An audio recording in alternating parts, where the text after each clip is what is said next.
এখান থেকে যদি কেউ সাভারে যাওয়ার ওই পথে আমির বাজার কেটে যেত, হাত খরচ একটু আমির বাজারের পথে, হাত খরচ আমির বাজার যাওয়ার পথে, গাবতলী থেকে সাভার যাওয়ার পথে কেউ নাও নেই, কেউ নাও নেই। আচ্ছা না গেলে বলি আমি গাবতলী পার হওয়ার পর আমার নাকে হাত ধরে ওই পানি দিতে পারে।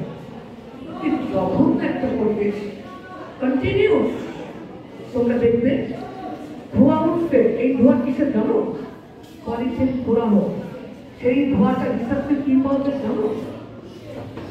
ভয়ঙ্কর ভয়ঙ্কর রোগ। তাহলে আমরা যদি পলিথিন না ব্যবহার করি তাহলে ওখানে তো যায় না, হয়েও না। যদি উৎপাদন করতে পার তবে তোমার কাছে রাখো, আমি নিব না। এটা হলো সচেতনতা।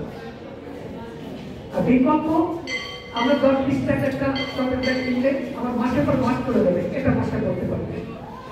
এটা ভয়ঙ্কর, এটা আমি করবো না। মাসের কত বলি কি খাবে, মাসে তো না যে বাবা মাসের মধ্যে অনেক পড়াচ্ছে।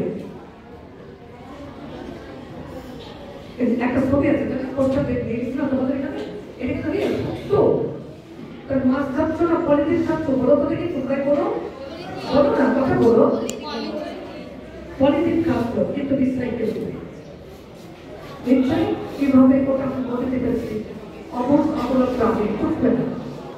আমার কাছে কিছু আছে ভয়ঙ্কর ছবি মাথা দাঁড়াইলাম, পাটা কিছু ব্যথা হচ্ছে, বৈশা রয়েছিলাম গরু তারা বলে যে এরকম সার গরু তো মাঠে থাকার কথা, হ্যাঁ মাঠে থাকার কথা, সবুজ ঘাস ঘর কথা কি খাচ্ছে? তোমাদের দায়ী আপনারা আপনারা কেন পলিথিন ফেলে একটি জায়গায় রাখছেন? কেন সবাইকে আহ্বান করে দেখে করবে যে আপনারা এসে পরিষ্কার করে দেন, আপনারা এসে এটা করেন, আপনারা ওটা করেন।